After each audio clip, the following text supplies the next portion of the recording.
Sud Radio, André Berkoff. Ça balance pas mal. Berkoff, dans tous ses états, ça balance pas mal sur Sud Radio. Par ces femmes, par une grande actrice iranienne, Golshifteh Nassim, mais surtout par toutes ces femmes qui se sont levées après que, effectivement, Mahsa Amini, le 13 septembre dernier à Téhéran, elle avait été arrêtée par la police des mœurs pour port inapproprié des vêtements, donc du hijab. Elle a été enfermée pendant 2 jours, on se l'a retrouvée à l'hôpital, tabassée à mort, enfin on va en parler. Et depuis, ça n'a plus arrêté en Iran. Qu'est-ce qui se passe?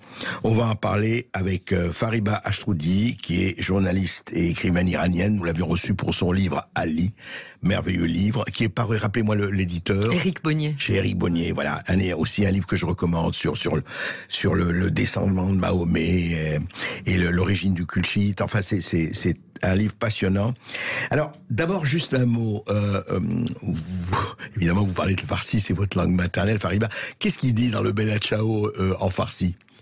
Je sais pas si écoutez, je l'ai écouté, si je l'ai écouté, mais j'ai pas fait attention aux paroles. Mais c'est la liberté, c'est qu'on n'en peut plus, c'est que ça va pas se passer comme ça. Mais je pourrais la prochaine fois vous la chanter si vous voulez en persan. Mais alors, Fariba, je le dis avec un cœur lourd. Qu'est-ce qui se passe en Iran? Ça fait depuis le 13 septembre. Nous sommes aujourd'hui pratiquement le 28, le 27. Et donc, ça fait 15 jours que ça dure et que ça n'arrête pas, qu'il y a eu des immeubles incendiés, que la police politique a tiré dans la foule. On rappelle que une jeune femme, Hadis Najafi, a été tuée. Et puis, il n'y a pas qu'elle, hélas.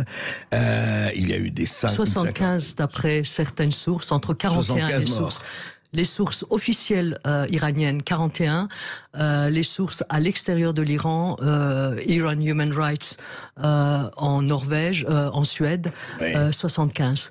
Alors, mais en tout cas, beaucoup. Qu'est-ce qui se passe, Fariba? Vous savez, André, on en avait parlé, je vous avais dit, vous vouliez faire une émission sur l'Iran, je vous avais dit que pendant les 3 ans où j'ai vécu là-bas, j'ai vu la montée de ces mouvements, mais sporadique. Et je n'étais pas la seule. Avant la mort de Mahsa, il y avait eu des manifestations des estudiantines, des manifestations d'ouvriers, toujours réprimées. Mais cette mort, ça a été la goutte d'eau qui a dépassé vraiment... Qui a débordé le vase. Oui. Donc, la jeunesse n'en peut plus. Et toute la population derrière. Mais disons que vous le savez mieux que moi. On dit si on n'est pas révolutionnaire à 18 ans, il y a quelque chose qui ne va pas. Si on l'est à 60 ans, c'est qu'il y a quelque chose qui ne va pas. En ce moment, c'est les parents qui empêchaient les enfants par peur, fait profil bas, ne va pas, sont derrière eux. Ils disent les parents sont aujourd'hui derrière, allons-y. Une grande partie de la... Oui, parce qu'on sent, on voit les images malgré tout. Non, mais ce n'était pas possible que ça puisse continuer comme ça. Je vais vous dire quelque chose que j'ai su ce matin même, qui m'a vraiment interpellée. La fille de monsieur Khalkhali. Vous savez qui est Khalkhali? Oui, Khalkhali. La fille de Khalkhali qui était considérée le boucher de la prison d'Evin. Oui. C'était un des bras droits des révolutionnaires entre guillemets de monsieur Khomeini. C'est lui qui a tué Hoveyda, une balle dans la tête, même sans bref. Et des dizaines de jeunes et de sa fille. Qui est critique depuis quelques années, il a critiqué son père. Aujourd'hui, il a dit le mur, il y a 2 jours, le mur de Dieu s'est effondré. Le mur de Dieu. Elle a dit ça. Elle a dit. C'est Fatemeh. Il me semble que son prénom c'est Fatemeh. Le mur de Dieu s'est effondré. Elle a comparé le mur au mur de Berlin. Donc le mur de Berlin n'est pas arrivé comme ça. Vous le savez mieux que moi, André. C'était un long processus, un processus long. Et là, vous avez l'impression que quelque chose vraiment a cassé. Absolument, absolument. Ouais. Maintenant, la peur, je vous assure, on a des nuits courtes, je ne suis pas la seule. Tous les Iraniens. Moi, hier, je me suis couché à 4h du matin pour recevoir, il y a des... D'abord, première chose qu'il faut dire et insister dessus, c'est un mouvement de la société civile. Alors là, je le dis pour dire que ça ne marche plus. Les officiels, à chaque fois, ils disent il y a des éléments étrangers, il y a c'est les États-Unis, c'est Israël, c'est l'opposition. Non. Ils peuvent dire ça, personne ne le croit, et c'est un mouvement de la société civile qui est en train de prendre. Allez-y, je vous en prie. Mettre le feu à la plaine. On en parle avec Fariba Achroudi. Restez avec nous. Après les informations, on continue de parler de ce qui se passe en Iran et qui est capital. On poursuit ce débat sur l'Iran, les Iron Protests, comme on les appelle, et juste après le face-à-face sur l'Italie, on revient sur l'élection du parti donc de Giorgia Meloni et sur les relations franco-italiennes qui en suivront. À tout de suite sur Sud Radio. Sud Radio Berkov dans tous ses états. Appelez maintenant pour réagir 0826 300 300. Les Français parlent au français. Les carottes sont cuites. Les carottes sont cuites. Sud Radio Berkov dans tous ses états. Et les Français écoutent les Iraniens. Par la voix notamment de Fariba Achroudi, journaliste et écrivaine qui vient d'écrire Ali, la parole défendue. Et là, nous parlons, elle a commencé à nous exposer ce qui se passe, cette révolte de la société civile, les femmes, les hommes, et surtout, comme vous disiez avant, c'était les jeunes, les parents leur disaient rester à la maison, ils avaient peur, maintenant les parents les appuient. Oui. C'est vraiment très, très, très important, en tout cas. Est-ce qu'on s'attend quand même, parce que le régime, vous savez, il n'est jamais plus violent que quand il est acculé ou quand il est comme ça pressurisé. Est-ce qu'on s'attend à une répression très forte, Fariba ? Écoutez, là, les représentants de M. Khamenei, je ne veux pas les nommer parce que leur nom n'a aucune importance, les uns après les autres sont en train de dire que l'ennemi a titillé les sentiments de la jeunesse, là, mais ça ne va pas se passer comme ça. Un autre, beaucoup plus menaçant, en disant, vous allez voir, tout ça, ça va se calmer d'ici quelques temps, et il y a des gens qui vont le regretter. Donc, il y a des menaces avec beaucoup de peur. Néanmoins, je ne pense pas que ça s'arrêtera de sitôt. Maintenant, la répression risque d'être très importante. Ouais, on pense que l'armée va bientôt entrer en absolument, absolument entrer en. Il peut y avoir un couvre-feu, il peut y avoir. Mais ce qui va se passer après, c'est tout dépend effectivement. Moi, je pense que cette société civile ne va pas s'arrêter. Il y a déjà des grèves. Les grèves ne sont pas très importantes. Il y a deux possibilités, soit des grèves générales, que vraiment la société soit, que le pouvoir soit totalement paralysé. On n'en est pas là. Pour l'instant, il y a des grèves des enseignants, des grèves des étudiants, le boycott des universités par les étudiants. Notamment, je tiens à parler des étudiants, de l'organisation des étudiants solidaires, absolument fantastique, qui est en rapport avec beaucoup d'organisations à l'étranger, notamment avec notre association, l'association Mohsen Achroudi. Je donne avec votre permission, le website de l'association pour que les gens qui veulent vraiment avoir des images, des photos et des noms de ces étudiants qui sont tous les jours arrêtés. Ils font des communiqués tous les jours. Tous les jours. mo-normalha.com.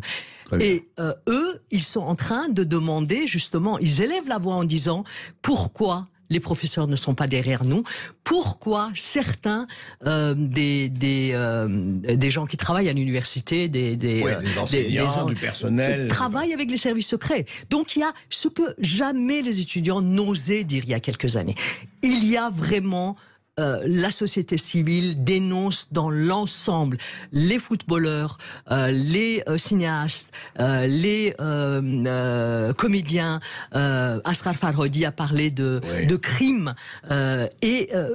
Donc, vous voyez, c'est l'ensemble de l'Iran. C'est intéressant. Vous voulez dire que les artistes, des intellectuels en Iran, donc qui prennent des risques, parce qu'ils sont dans le pays, ont exprimé publiquement il y a un des types, un des vraiment sbires du pouvoir qui a dit les comédiennes qui ont enlevé leur voile ne pourront plus travailler. On n'en est plus là. Ils ne veulent pas travailler. Elles ne veulent pas travailler dans des conditions comme ça. Donc, effectivement, je ne pense vraiment pas que ça s'arrêtera. Ce qu'on craint, et moi, j'ai pas envie de tomber dans le sentimentalisme, mais je vous assure, il y a des nuits, je me réveille en cauchemar parce que je vois tous ces jeunes, et j'ai peur des massacres du début de la révolution. On a vu ce que Bachar al-Assad était capable de faire. Je ne pense pas je ne pense pas que la base même des forces de sécurité et des forces, parce que il y a également de Basij soit capable de ça, parce que la fracture est également à la base. C'est une des choses que j'ai vues en Iran. Vous voulez dire que même dans les forces de l'ordre, il y a une cassure. Les soldats, la base ne veut pas tirer sur la population. Les Basijis ne veulent pas tirer sur la population. Écoutez, espérons que vous ayez raison et qu'on n'assiste pas à ce qu'on a assisté dans des tels pays, des massacres.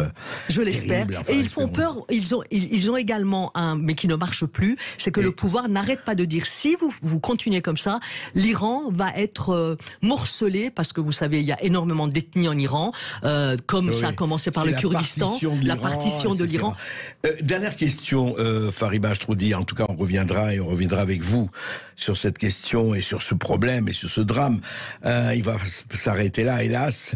Est-ce que les Iraniens, je parle de la base, je parle de ceux dont vous parlez, qui attendent des choses des pays étrangers, de l'Occident, où ils ont renoncé, ils se disent il se passe rien dehors. Je pense que la jeunesse iranienne est vraiment une éducation politique qu'on n'avait pas nous pendant notre jeunesse. Ils ne font plus confiance aux politiques. Ils connaissent très bien le real politique. Alors on dit pourquoi Macron a serré la main de... Ils savent très bien pourquoi il l'a fait. Macron espère pouvoir avoir le gaz iranien. Avec ces messieurs, je pense qu'ils n'auront rien, parce que d'ailleurs, c'est les Russes qui décident beaucoup pour ce qui est de la politique iranienne. En revanche, la société iranienne vraiment compte sur la société civile étrangère et ce qui se passe. Vous, moi, madame, les journalistes, c'est ce qu'on a fait, vous savez, pour les deux jeunes étudiants, on en a parlé, je pense, ensemble, qui sont en tôle, deux génies de la physique, l'université Saclay, des dizaines de professeurs de haut rang sont venus derrière notre association et à travers le monde, derrière d'autres associations qui se battent pour la... Deux jeunes génies qui sont depuis 2 ans et demi en prison. Et maintenant, ils sont en train d'emprisonner... Et sans compter les journalistes rentrés à Téhéran, et vous savez, qui ont été emprisonnés, etc. Absolument. Etc. Et je me permets de parler également de Navid Jamshidi, qui est le fils de Ira Jamshidi, avec qui je collabore depuis qu'il a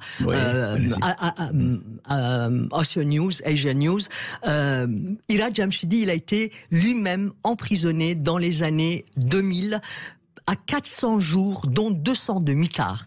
Et là, beaucoup de gens pensent qu'on a arrêté son fils pour que lui, parce qu'il a vraiment le franc-parler, il est pour la liberté d'expression. Voilà. Écoutez, vous ne nous tairez pas, nous ne nous tairons pas, évidemment, mais c'est beaucoup plus facile pour nous d'ici, de Paris. En tout cas, auditeurs de Sud Radio, suivez cela, c'est un mouvement de fond, c'est un mouvement social.